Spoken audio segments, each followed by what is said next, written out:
ఈ సభలో అందరం ప్రజల సమస్యలపైన చర్చ చేసుకొని సమస్యలు ఏ విధంగా తీర్చాలి, ఆ సమస్యలు తీర్చే విధంగా మనందరం కృషి చేయాలి. ప్రతి ఒక్కరు కూడా దీనికి సహకరించాలి. ఈ సభకు గౌరవ మర్యాద నిలబెట్టే విధంగా నిలబెడతారని ఆశిస్తూ మహబూబ్ నగర్ కార్పొరేషన్ కౌన్సిల్ సమావేశం బుధవారం ప్రశాంత వాతావరణంలో జరిగింది. గత కౌన్సిల్ సమావేశంలో బీఆర్ఎస్ కార్పొరేటర్లు బాయ్కాట్ చేసి గొడవ సృష్టించారు.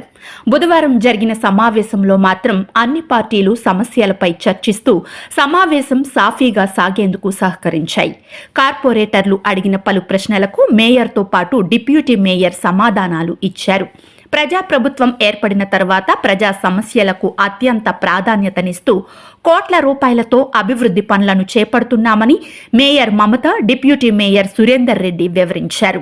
ఎమ్మెల్యే ఎన్ఎం శ్రీనివాసరెడ్డి ప్రత్యేక చొరవతో నియోజకవర్గాన్ని అన్ని రంగాల్లో అభివృద్ధి చేసేందుకు కృషి చేస్తున్నామన్నారు. అంతర్గత డ్రైనేజీ వ్యవస్థతో పాటు స్ట్రీట్ లైట్ల ఏర్పాటుకు అత్యంత ప్రాధాన్యతనిస్తూ ముందుకు వెళ్తున్నామని వారు తెలిపారు. ఇప్పటికే కొన్ని పనులు పూర్తయ్యాయని, మరికొన్ని పనులను త్వరలోనే చేపట్టబోతున్నట్లు తెలిపారు. వీరన్నపేటలో ఉన్న డంపింగ్ యార్డ్ సమస్యను పరిష్కరించేందుకోసం త్వరలోనే అన్ని పార్టీలతో కూడిన కార్పొరేటర్లు, అధికారుల బృందం పూణే వెళ్లి అధ్యయనం చేయనున్నట్లు డిప్యూటీ మేయర్ సురేందర్ రెడ్డి తెలిపారు. మొత్తం మీద కౌన్సిల్ సమావేశం ప్రశాంతంగా జరగడంతో అధికారులు ఊపిరి పీల్చుకున్నారు. 78 కోట్లు డివ్యూనము అయినా గానీ పార్టీలకు అతీతంగా గతంలో లేనట్లుగా మీ చిన్న చిన్న సమస్యల మీద మీకు ఎప్పటికప్పుడు వెసులుబాటు చేయడానికి కొంత అమౌంట్ కేటాయించి మిగతా విషయాల్లో కూడా మీకు సహకరిస్తూ ముందుకు పోతా ఉన్నాం. 10,000 కూడా ఇబ్బంది పడ్డ కార్పొరేటర్లు గతంలో ఉన్నారు, 5,000 ఇబ్బంది పడ్డ కార్పొరేటర్లు ఉన్నారు, మొత్తం 5 ఏళ్లలో 5 లక్షలు 10 లక్షలు బడ్జెట్ రాని కార్పొరేటర్లు కూడా ఉన్నారు గతంలో. ఇవన్నీ చూసినాం మనము. కానీ ఇప్పుడు అట్లా కాదు, ఉన్న దాంట్లో కష్టమో సుఖమో అందరం కలిసి ఆ సమస్యల మీద నిధులను పంచుకొని ప్రజల సమస్యలను పరిష్కరించాలనే ఉద్దేశంతో ఎంతసేపు అయినా సరే చర్చించడానికి సిద్ధంగా ఉన్నామని తెలియజేస్తూ, అదేవిధంగా ఎమ్మెల్యే గారు ఇక్కడ గెలిచినప్పటి నుంచి దాదాపుగా పేపర్లు కూడా మీకు లెక్కలతో సహా కార్పొరేషన్ పరిధిలో 136 కోట్ల సీసీ రోడ్లు, డ్రైన్లు, అండర్ గ్రౌండ్ డ్రైన్ల వరకు జరగడం జరిగింది. అంటే అన్ని పనులు చేయడం జరిగింది 2.5 years లో రకరకాల ఫండ్స్ ద్వారా. కౌన్సిల్ ఏర్పడినప్పుడు మనకు గతంలో చేసినటువంటి దాదాపుగా 100 కోట్ల పైసలకు పనులకు సంబంధించి దాదాపుగా 70-80 కోట్లు మనము బకాయిలు ఉండి ఆ బిల్లును సాధారణ నిధుల నుంచి ఇచ్చుకుంటూ వెళ్తుండడం జరిగింది.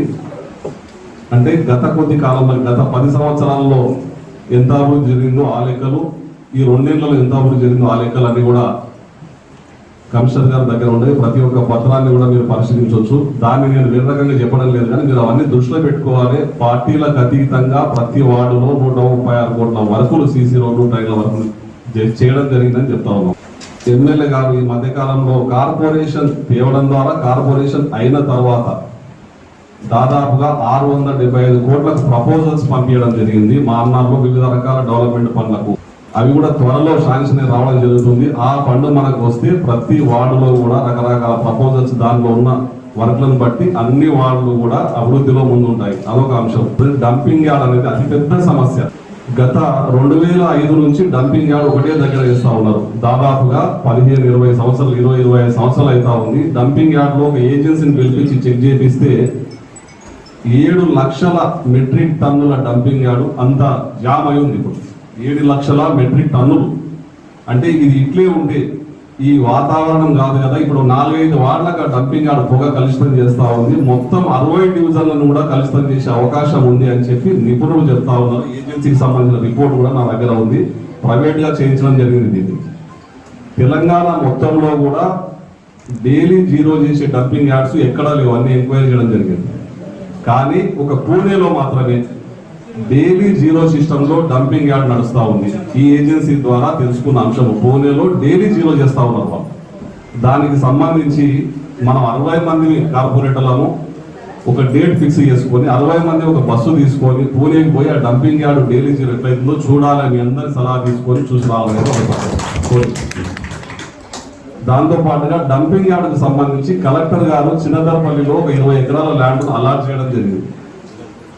అయితే ఆ ల్యాండ్కు సంబంధించి అక్కడ ఉన్న వాతావరణం కానీ, అక్కడ ఉన్న టౌన్ దగ్గర ఉండడం వల్ల కానీ దాన్ని యాక్సెప్ట్ చేయడానికి సిద్ధంగా లేవని దాని వల్ల పెండింగ్ పెట్టడం జరిగింది. అయితే నా డివిజన్కు సంబంధించి 11th డివిజన్లో ఏకలవ కాలనీ పైన గుట్ట దగ్గర ఒక 40 ఎకరాల ల్యాండ్ ఉంది. అది అలాట్ చేయించుకోగలిగితే ఆ 40 ఎకరాల ల్యాండ్లో డైలీ జీరో సిస్టంలో కొత్త సిస్టంతో మనం డంపింగ్ యార్డ్ ఛాలెంజింగ్ గా డంపింగ్ యార్డ్ మనం ఏర్పాటు చేయగలిగితే మనం పోయి వచ్చిన తర్వాత వాళ్ళు మళ్ళీ మనకు వచ్చి డెమో ఇస్తారు. జీవితకాలం డైలీ జీరో చేసే సిస్టాన్ని మనం తీసుకొని వస్తే ఒక 100 ఏళ్ల వరకు కూడా మనం హ్యాపీగా డంపింగ్ యార్డ్ మనం ఎదుర్కోవాల్సిన సుఖంగా ఉండాల్సిన పరిస్థితులు వస్తాయి. దాన్ని మనం తెచ్చుకోవాలంటే మీ అందరి సహకారంతోన ముందరికి పోవాలి. మనకు 50,000 కుటుంబాలు ఉంటాయి టౌన్లో, దాదాపుగా 50 నుంచి 60,000 కుటుంబాలు. ఒక్కొక్క కుటుంబం మంత్లీ ఒక 100 రూపాయలు ఇవ్వాలని ఒకటి చెప్పిండ్రు. అది మనం చర్చకు తీసుకుపోవాలి. అది పాజిటివ్ ఉంటుందో ఎట్లా ఉంటుందో నాకు ఐడియా లేదు.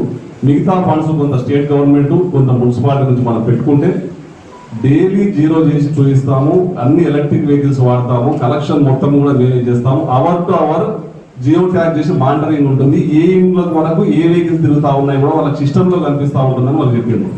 దాన్ని మనం ప్రాక్టికల్ చూస్తేనే కానీ మనం నమ్మలేము. మీరు డేట్ ఈ రోజు ఏదైనా అనుకుంటే ఒక డేట్ ఫిక్స్ చేసుకొని కమిషనర్ గారి ఆందోళనలో మనం అందరం కలిసి మేయర్ గారు వీళ్ళందరూ పోయి ఆ డంపింగ్ యార్డ్ను డైలీ జీరోను పరిశీలించి అది ఇక్కడ తెచ్చుకోగలిగితే తెలంగాణ స్టేట్లో మొట్టమొదటి జీరో సిస్టమ్ మామనాలో మనం స్టార్ట్ చేసిన వాళ్ళం. దానికి మీ అందరి సహకారం కావాలి. ప్రశాంత వాతావరణంలో డిస్కషన్స్ పెట్టి ఒక మంచి మూడ్ లో మనం సమావేశం నిర్వహించుకున్నాం తెలియజేస్తూ, ఈ కార్యక్రమం మీకు నచ్చినట్లయితే లైక్ చేయండి, షేర్ చేయండి, సబ్స్క్రైబ్ చేయడం మాత్రం మర్చిపోకండి.